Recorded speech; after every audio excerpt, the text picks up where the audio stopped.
today's topic is Stokes law and terminal velocity. Chapter हमारा चल रहा है मैकेनिकल प्रॉपर्टीज ऑफ फ्लूइड्स। काफी लंबा चैप्टर है, नो डाउट, बट कोशिश करें इसको इजी से इजी वे में कवर करने की। ठीक है। स्टोक्स लॉ जो है ये उन ऑब्जेक्ट्स के लिए है जो अंडर द वाटर मूव करते हैं, चाहे वो हॉरिजॉन्टली मूव करे चाहे वर्टिकली मूव करे, दैट डजंट मैटर।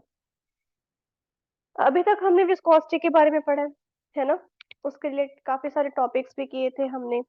तो विस्कोसिटी में हमने क्या कहा था कि जब लिक्विड और लिक्विड की जो लेयर्स है, लिक्विड और लिक्विड की जो लेयर्स है उनके बीच में जब फ्रिक्शन जनरेट हो, आपस में जब फ्रिक्शन जनरेट हो उसको विस्कोसिटी कहते हैं। ये तो लिक्विड लिक्विड का था। अगर मैं ऊपर एक सॉलिड ऑब्जेक्ट रख दूं, ठीक है, कोई सॉलिड ऑब्जेक्ट है, मानो ये बोट है या मेटल प्लेट, कुछ भी, इसको अज्यूम करके चलो। अब इस लिक्विड की लेयर और इसके सॉलिड की लेयर में जो फ्रिक्शन जनरेट हो रही है वो भी हम विस्कोसिटी के लॉ से या कोफिशिएंट ऑफ विस्कोसिटी से ही निकाल रहे थे अभी तक, राइट। लेकिन अगर मेरे पास अंडर द वाटर क्या हो, एक सबमरीन हो, ये मेरे पास क्या है, एक सबमरीन है, बड़ी अच्छी सबमरीन बनी है मेरी, डोरेमोन वाली सबमरीन है मेरे पास। ठीक है, अब ये अंडर द वाटर मूव कर रही है। अब फ्रिक्शन कैसे होगी, ध्यान दो, लिक्विड के लिक्विड में आपस में तो चली रही है, लिक्विड के अंदर जो सॉलिड है और जो लिक्विड है उनके अंदर भी एक फ्रिक्शन जनरेट हो रही है।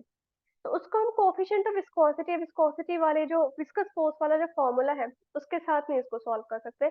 सो for that we need to study the Stokes law. So Stokes law क्या है, बेसिकली इस कंडीशन के लिए जो अंडर वाटर चीजें घूम रही हैं या एनिमल्स घूम रहे हैं, जैसे वेल है, वो भी तो अब सॉलिड में ही आ गई एक तरह से कि अपनी बॉडी, फिक्स्ड बॉडी और शेप है, राइट।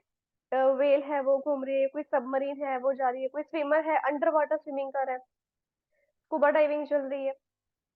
उस वक्त विस्कोसिटी क्या होगी, विस्कस फोर्स क्या होगी, क्या फोर्स ऑफ फ्रिक्शन जनरेट होगी between the solid and liquid. so for that we will study the Stokes law.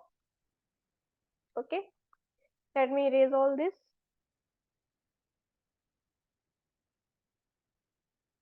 Okay, अब करते हैं स्टोक्स लॉ के बारे में। स्टोक्स लॉ की पहले डेफिनेशन देखते हैं। अकॉर्डिंग टू स्टोक्स लॉ क्या होता है, the backward viscous force, the backward viscous force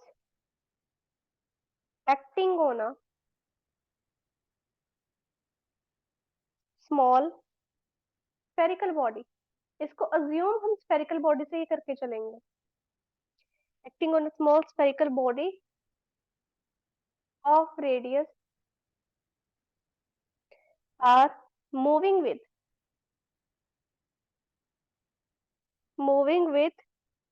uniform velocity v, uniform velocity v through fluid of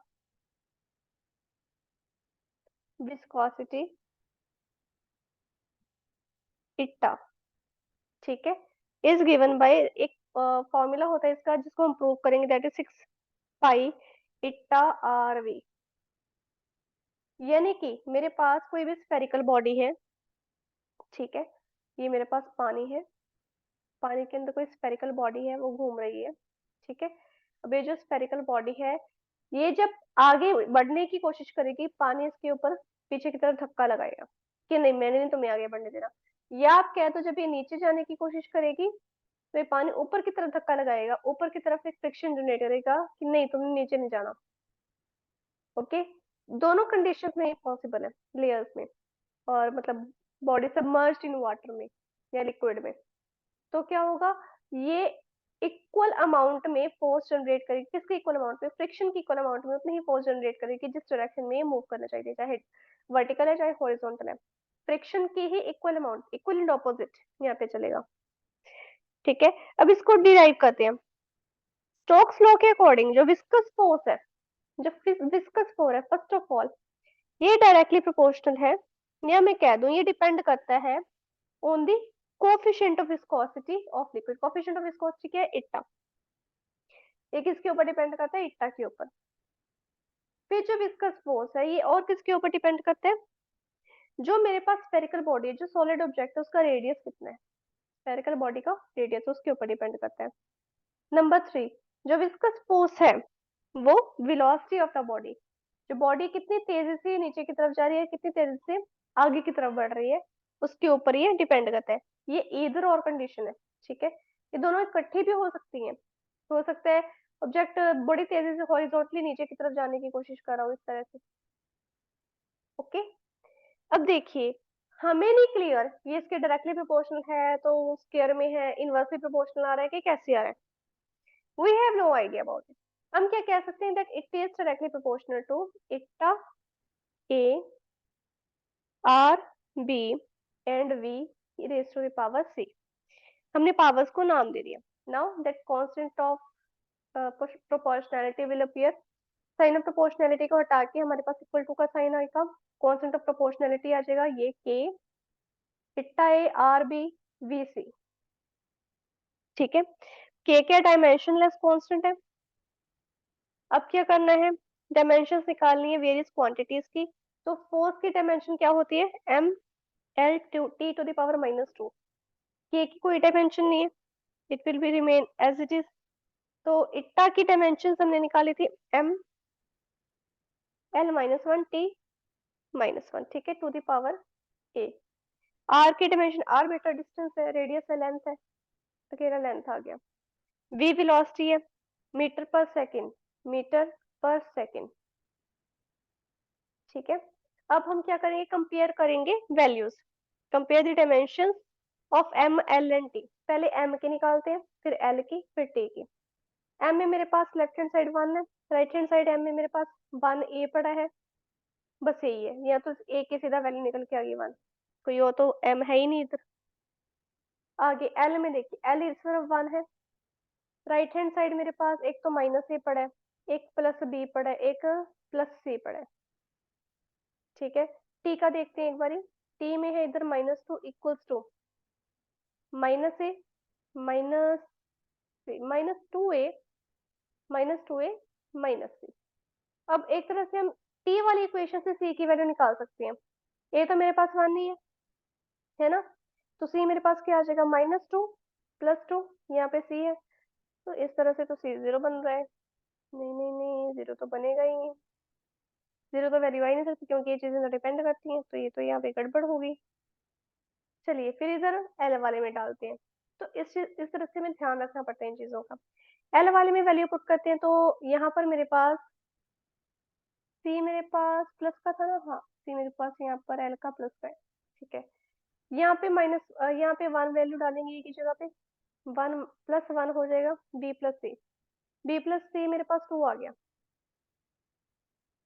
ठीक है। अब देखिए यहाँ पे बी प्लस सी आ रहा है, यहाँ पर मेरे पास ए और सी है, यहाँ पे तो फिर गड़बड़ होगी। अब क्या करें, ये तो सॉल्व करना पड़ेगा अब हमें, कैसे सॉल्व करें।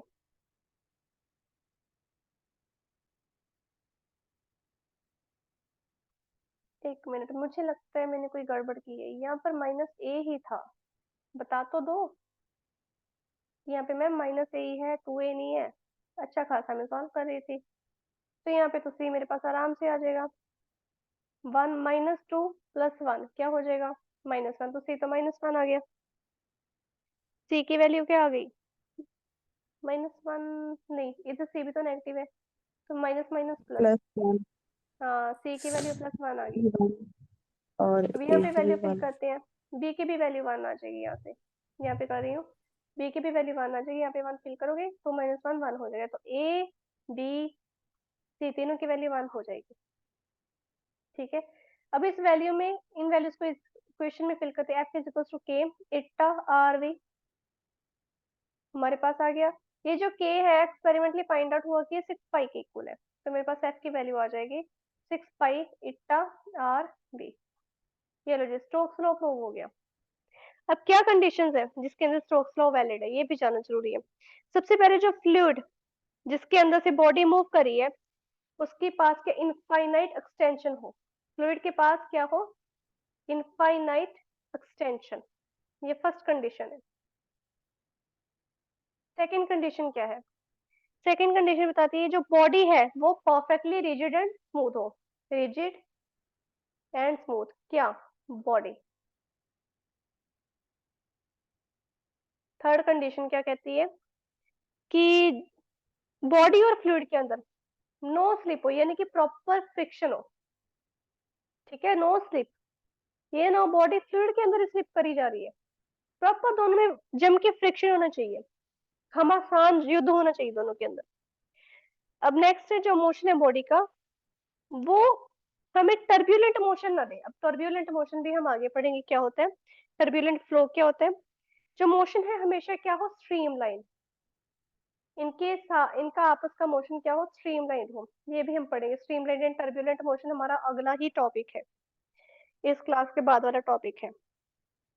फिर है जो साइज है बॉडी का, वो छोटा होना चाहिए, बट स्टिल जो डिस्टेंस हो मॉलिक्यूल्स का ऑफ लिक्विड उससे तो बड़ा ही हो, राइट। मतलब एटलीस्ट इतना बड़ा साइज हो कि जो मॉलिक्यूल्स का आपस का डिस्टेंस है उससे छोटा साइज ना आए लिक्विड के। तो ऑब्वियसली मॉलिक्यूल्स के डिस्टेंस जितना तो साइज हम ले ही नहीं सकते, वो तो बहुत ही कम होता है ना।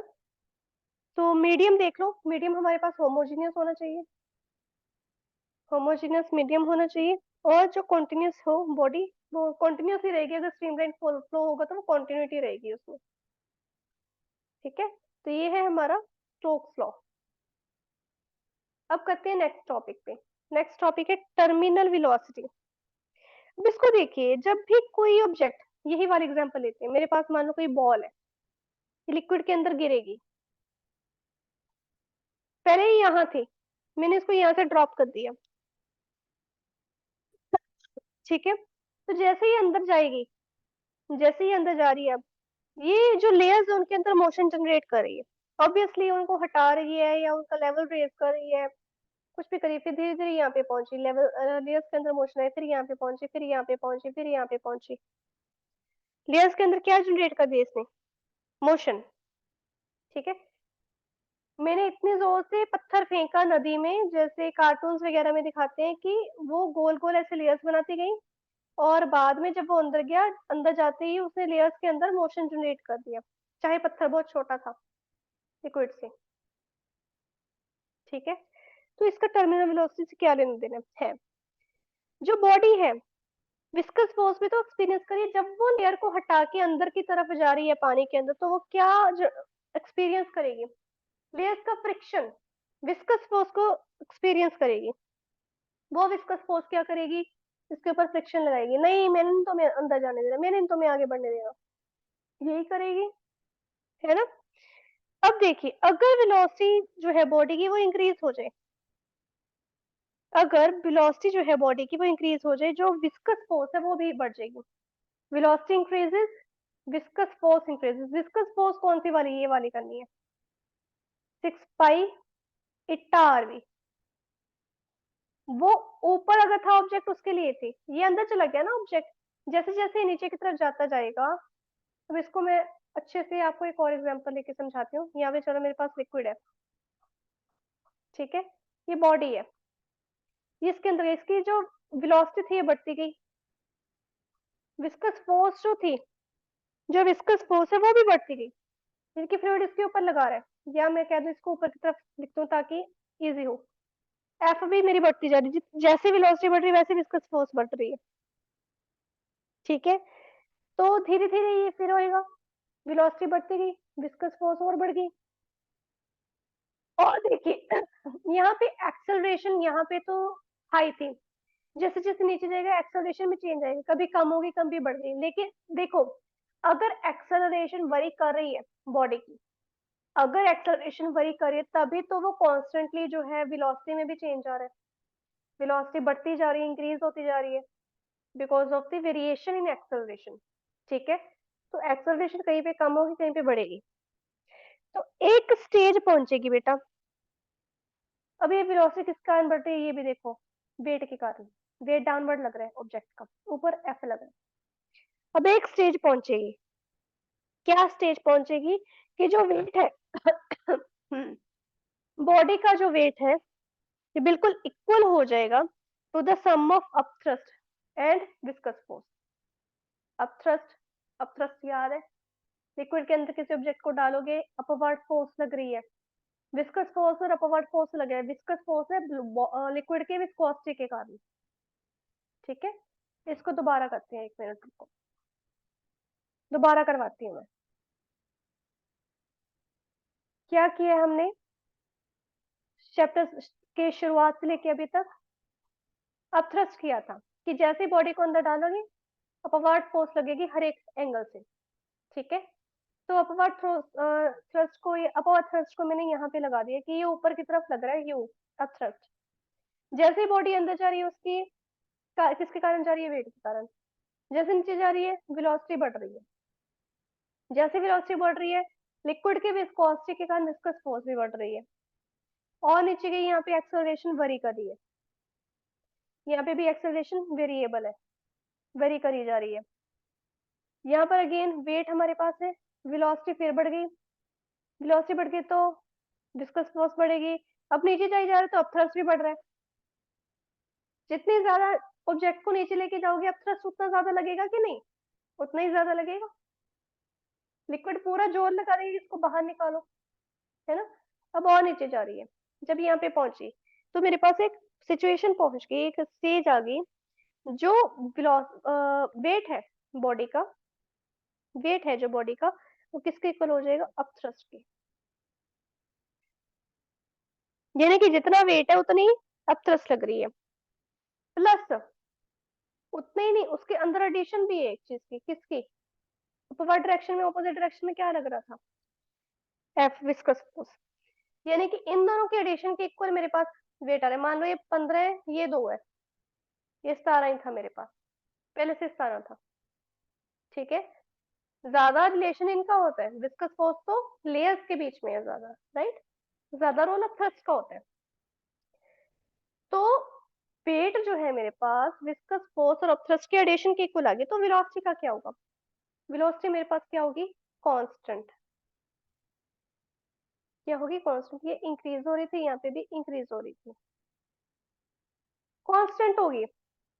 अगर मैं कहती कि वेलोसिटी जीरो है, सुन में ध्यान से बात, अगर मैं कहती वेलोसिटी जीरो, ऑब्जेक्ट यहीं पे रुक जाता, उसने नीचे जाना नहीं था। लेकिन एक कंडीशन आ गई। क्या कंडीशन आ गई? कि जो बॉडी का वेट है वो अप थ्रस्ट और विस्कस फोर्स के इक्वल है। दैट मींस अब ये कांस्टेंट वेलोसिटी से नीचे की तरफ जाती जाएगी, जाती जाएगी, जाती जाएगी, ये रुकेगी नहीं, ये जाती जाएगी नीचे, उसकी वेलोसिटी कांस्टेंट होगी। मान लो इसकी वेलोसिटी 10 मीटर पर सेकंड है। अब ये जब तक नीचे नहीं पहुंच जाती ना, नीचे कोई भी हॉरिजॉन्टल फिक्स्ड हमारे पास लाइन है, कोई भी सरफेस उससे टकरा नहीं जाती, तब तक इसकी वेलोसिटी यही रहेगी, चाहे बिल्कुल मिडल से शुरू होगी, चाहे बिल्कुल ऊपर से शुरू होगी। अब ये सेम फिनोमिनन किसके ऊपर एक्ट होता है? सेम फिनोमिनन किसके ऊपर एक्ट होता है? रेन ड्रॉप्स के ऊपर। किसके ऊपर? रेन ड्रॉप्स के ऊपर। रेन ड्रॉप्स और हेल स्टॉर्म्स जो होते हैं, दोनों में फर्क होता है। क्या फर्क होता है? ध्यान से सुनो। रेन ड्रॉप किससे बनी है? बारिश की बूंदे किससे बनी है? लिक्विड से। जैसे ही वो नीचे की तरफ आती हैं, होते तो उनका ऐसा है, जैसे नीचे की तरफ थोड़ा सा ऐसा हो जाता है इसका साइज, ठीक है, राइट, चेंज हो जाता है। अब देखिए जितनी ऊंचाई से ये आती है, देखो बादल कितनी ऊपर है हमारे सरफेस से, हमारे सर से बेसिकली, तो इतनी ऊंचाई पे बादल है। अगर इतनी ऊंचाई पे बादल से रेन ड्रॉप्स नीचे गिरते जाए और उनकी वेलोसिटी कंटिन्यूअसली इंक्रीज होती जाए, यहाँ जमीन तक पहुंचते पहुंचते उसकी वेलोसिटी इतनी इंक्रीज हो जाए तो हमारे तो बस सर फटना तो बहुत दूर की बात है, बूंदे ना हमारे शरीर को चीरते हुए नीचे की तरफ, पैरों की तरफ जाएंगे। ये चीज होगी, फिर क्या यहाँ पे आपसे सर्वाइवल पॉसिबल हो पाएगा? नो। जो वेलोसिटी, अगर इसी तरीके से हमारे पास कोई विस्कस फोर्स ना हो, कोई टर्मिनल वेलोसिटी ना हो, अगर ये फिनोमिनन एक्ट ना करे, तो जमीन तक पहुंचते पहुंचते जो बारिश की बूंदी है उसकी वेलोसिटी पता है कितनी होती है? 1000 to 10,000 metre per second. This is too high. इतनी तेजी से अगर बूंदे गिरने लगी फिर तो बस ह्यूमैनिटी क्या, सारी लाइफ ही खत्म हो जाएगी आज पे। तो क्या होता है, जैसे ही बारिश की बूंदे बादलों से निकलनी शुरू होती हैं, नो डाउट वेलोसिटी बढ़ती जाती है, एक स्टेज तक वेलोसिटी बढ़ती रहेगी, बढ़ती जाएगी, एक्सेलरेशन वरी करती रहेगी। लेकिन यहाँ पे अब देखिए अपथ्रस्ट और विस्कस फोर्स किसकी लग रही है? एयर की। यहाँ पे अब थ्रस्ट और विस्कस फोर्स लगेगी किसकी? एयर की। ठीक है, हवा भी क्या है? फ्लूइड ही तो है। विस्कस फोर्स किसके लिए करते हैं? फ्लूइड के लिए, है ना? तो अब एक पोजीशन हमारे पास है कि वो बादलों से निकलते थोड़ी दूरी पे ही हो जाती है ये चीज। एक पोजीशन ऐसी आएगी कि जो मेरे पास वेट है बारिश की बूंदों का, वो अब थ्रस्ट प्लस विस्कस फोर्स के इक्वल आ जाएगा। वेलोसिटी मेरे पास कांस्टेंट हो जाएगी। ठीक है, थोड़ी हवा तेज होगी तो वेलोसिटी की थोड़ा सा चेंज आ जाएगा, थोड़ी ज्यादा तेज हो जाएगी, सब चेहरे पे लगती होती है थोड़ी सी बारिश की बूंदें। तो उस वक्त ये चीज होगी कि हाँ जी, लग गई है अब तो, ज्यादा होगी वेलोसिटी इसकी। ठीक है, पर इतनी भी ज्यादा नहीं होती कि हमारे सर फाड़ दे, चीरते जाए, पूरा खून निकाल दे सर में से। नो। तो रेन ड्रॉप्स में सेम फिनोमिनन होता है, और वो वेलोसिटी कांस्टेंट वेलोसिटी के साथ नीचे आती हैं। मान लो वो कांस्टेंट वेलोसिटी 10 सेंटीमीटर पर सेकेंड। ठीक है, मान लो ये इतनी है। इतनी कम, इतना फर्क पड़ जाता है, इतना ज्यादा फर्क पड़ जाता है, चाहे ग्रेविटी चल रही है, सब कुछ चल रहा है स्टिल। लेकिन हेयरस्टॉल के केस में क्या होता है बेटा, ये सॉलिड है, स्टिल इसके ऊपर भी टर्मिनल वेलोसिटी एक्ट होती है। सीधी सी बात देखिए आप, हमारे एटमॉस्फेयर से अगर कोई मीटियोराइट नीचे आ रहा है तो वो तो तबाही कर देता है, जैसे ही वो नीचे जमीन पे गिरता है बड़ा सारा गड्ढा बना देता है। यूजुअली जब किसानों के खेतों में गिरता है तो उनके खेत जला देता है, पूरा का पूरा। कितना बड़ा होता है खेत, सारा खेत जल जाता है, कुछ नहीं बचता उसको। उसके ऊपर टर्मिनल वेलोसिटी क्यों नहीं एक्ट करती? क्योंकि वो एटमॉस्फेयर से आ रही है। ठीक है, एक्ट करती है इसलिए बहुत कम असर पड़ता है, वरना इससे भी ज्यादा असर पड़े। ठीक है, लेकिन हेलस्टॉर्म थोड़ा उससे नीचे आ जाते हैं, बादलों से निकलते हैं। तो हेलस्टॉर्म्स के केस में ये होता है कि बर्फ से जमे होते हैं। जब ये जमे होते हैं इनके ऊपर टर्मिनल वेलोसिटी एक्ट तो करती है, बट स्टिल सॉलिड होने के कारण ये इससे ज्यादा स्पीड से, मान लो ये 30 सेंटीमीटर पर सेकेंड की स्पीड से नीचे गिरेंगे, जिस कारण जब ये हमारे चेहरे पे या सर पे लगते हैं तो हमें दर्द होता है। बारिश की बूंदों से हमें दर्द नहीं होता, हम इंजॉय करते हैं, उसमें नाचते हैं, घूमते हैं, झूलते हैं। ठीक है, हेयर स्टॉर्म्स में हम छत के नीचे आ जाते हैं। ओके, और also it also depends on the size of hair storm.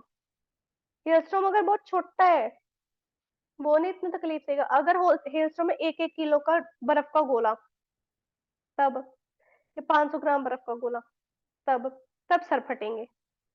And it happens, history में बहुत बार हुआ है।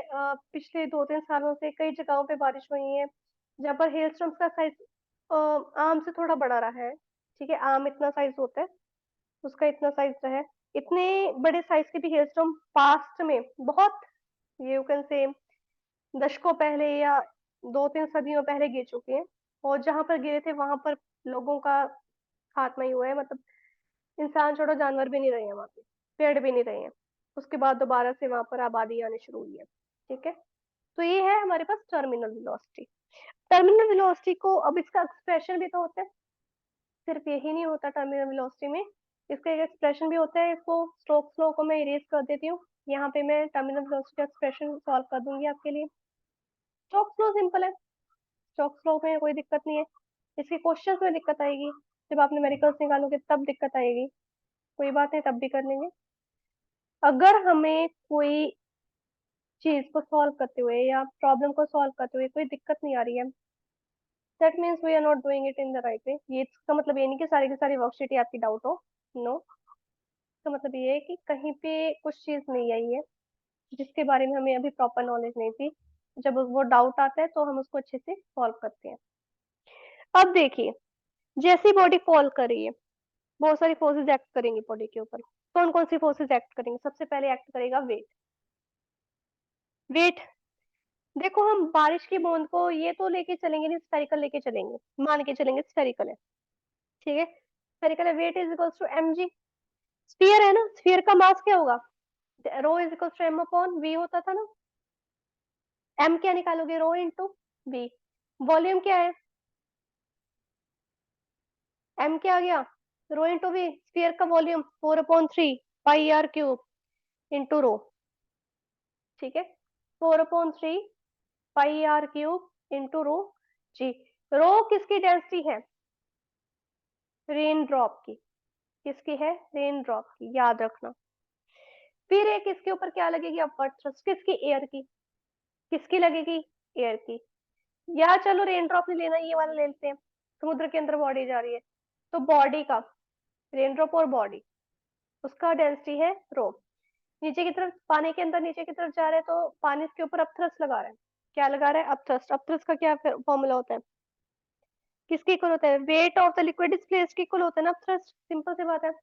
4/3 पाई आर क्यूब इंटू जी। यहाँ पे एक और डेंसिटी आएगी, उसको सिग्मा। सिग्मा क्या है? लिक्विड की डेंसिटी। एयर, रेन ड्रॉप के केस में एयर, और बॉडी के केस में लिक्विड। सिग्मा क्या है? लिक्विड की डेंसिटी। ठीक है। अब एक चीज और है जिसके ऊपर रिएक्ट करती है, वो क्या है? फोर्स। कौन सी फोर्स? विस्कस फोर्स भाई। और कौन सी लगी? Viscous force in the power direction लग रही है ना।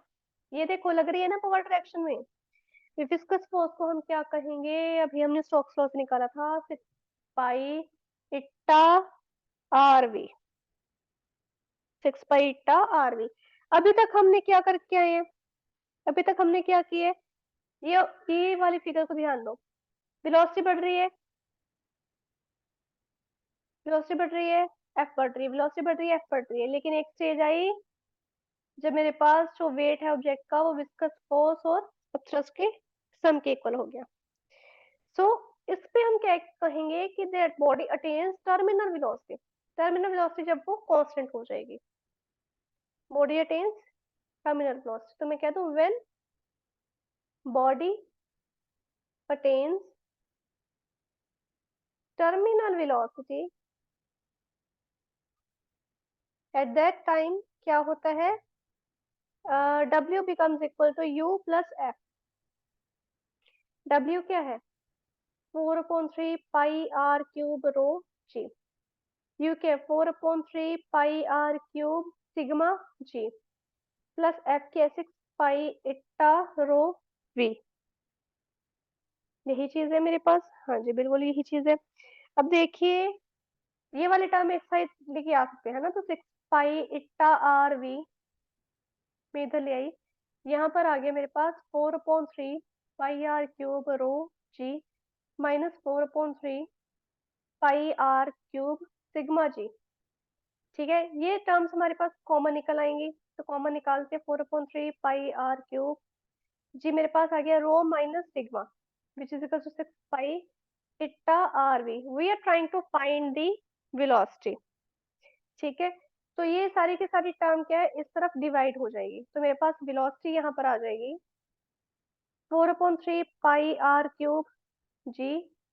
यहाँ पर आ जाए 6 पाई, ये डिवाइड में आएगा, रुको, डिवीजन में आएगा ये। यहाँ पर आ जाएगा 6 पाई इट्टा आर वी। यहाँ पर है मेरे पास रो माइनस सिग्मा। ठीक है, देखो कौन कौन सी चीज कैंसिल हो रही है। यहाँ पे 2 पे जाएगा, ये 2, ये 3, आर के साथ यहाँ पे इसका स्क्वायर कट जाएगा, पाई के साथ पाई कैंसिल हो जाएगा, बस यही आएगा। मेरे पास आ जाएगा 2/9, 2/9 r square g rho minus sigma upon eta. Sorry, मैं यहाँ पे वी क्यों लिख रही हूँ? यहाँ पे वी नहीं, यहाँ तो वी तो इधर ही आ गया, इट्टा। ठीक है, ये मेरे पास क्या आ गया? टर्मिनल वेलोसिटी का एक्सप्रेशन। ठीक है, अब एक मेरे पास छोटा सा ग्राफ है, वो भी देख लो कि जैसे जैसे वेलोसिटी बढ़ती है वैसे वैसे टाइम भी बढ़ रहा है। इस चीज को प्रूव करने के लिए देखिए, एक्सेलरेशन अब वरी कर रही है। मैंने क्या कहा था? एक्सेलरेशन वरी करी। यहाँ पे तो मैंने बताया नहीं एक्सेलरेशन क्या हुआ। एक्सेलरेशन भी तो कांस्टेंट होगी। जब एक्सेलरेशन कांस्टेंट होगी तभी तो वेलोसिटी कांस्टेंट होगी। यहाँ पे एक्सेलरेशन वरी करिए, वरी करिए, वरी करिए, लेकिन यहाँ पे आके कांस्टेंट होगी। और यहाँ पर जो वेलोसिटी मेरे पास है वो कौन सी है? टर्मिनल वेलोसिटी, ये एक्सेलरेशन। ठीक है, जो वरी कर रही है, लेकिन यहाँ पे आके इसके बाद इसने कांस्टेंट होगी, और यहीं पे हमारे पास क्या आई? Terminal velocity. ठीक है, तो ये हमें क्या बताता है कि how the velocity of small sphere, जब हम ड्रॉप करते हैं from rest into viscous medium, worry करता है विद टाइम। ठीक है, और जो टर्मिनल वेलोसिटी है वो directly proportional to the square of the r radius of body, जिसके कारण जितनी बड़ी रेन ड्रॉप होगी उतनी ज्यादा उसकी वेलोसिटी होगी। जितनी छोटी एयर ड्रॉप होगी उसकी कम उसकी वेलोसिटी होगी। सिमिलरली जितना बड़ा ऑब्जेक्ट आप लिक्विड में फेंकोगे वो उतनी तेजी से नीचे जाएगा। मान लो बड़ा पत्थर फेंक रहे हो वो उतनी तेजी से नीचे जाएगा, छोटा पत्थर फेंक रहे हो वो कम तेजी से जाएगा। ठीक है, एक दो चीजें और देख लो। वो क्या है कि अगर मेरे पास इस एक्सप्रेशन को देखो, अगर मेरे पास इस एक्सप्रेशन में जो रो है बिकम्स ग्रेटर देन सिग्मा, अगर रो सिग्मा से बड़ा होगा, यानी कि बॉडी की जो डेंसिटी है लिक्विड की डेंसिटी से अगर बड़ी होगी तो वो बॉडी डाउनवर्ड डायरेक्शन में जल्दी अपनी टर्मिनल वेलोसिटी को अटेन कर लेगी। लेकिन अगर ये कम होगा, बॉडी की डेंसिटी लिक्विड की डेंसिटी से कम होगी तो क्या होगा, टर्मिनल वेलोसिटी ही नेगेटिव हो जाएगी। क्यों? बॉडी, देखो, बॉडी की डेंसिटी कम है लिक्विड की डेंसिटी से, वो नीचे जाएगी कैसे? डेंसिटी ही कम है उसकी बॉडी की लिक्विड से, तो वो तो ऊपर ही फ्लोट करती रह जाएगी, तो टर्मिनल वेलोसिटी नेगेटिव ही होगी। जैसे आपने मान लो फोर्स लगा के सबमर्ज करने की कोशिश की, जैसे एक्सटर्नल फोर्स हटाओगे वापस ऊपर आ जाएगी फ्लूइड के। ठीक है, and if, now one more thing, and if both are equal, दोनों की डेंसिटी इक्वल है, तो जो बॉडी है वो फ्लूइड के अंदर झूलती रहेगी, सस्पेंडेड रहेगी, ना तो वो नीचे जाएगी ना ऊपर जाएगी, जहां आपने उसको प्लेस कर दिया वहीं पे वो झूलती रहेगी। ठीक है, और जो टर्मिनल वेलोसिटी है, वन मोर थिंग, जितनी मर्जी हाइट से आप फेंको कोई फर्क नहीं पड़ता, यहाँ पे हाइट कहीं पे है कहीं पे नहीं है, जितनी मर्जी हाइट से आप उसको फेंको उसका कोई रिलेशन नहीं है टर्मिनल वेलोसिटी से। Okay, so that is up for today. आज हमने स्टोक्स लॉ और टर्मिनल वेलोसिटी कर ली है, and now that is the end of your class.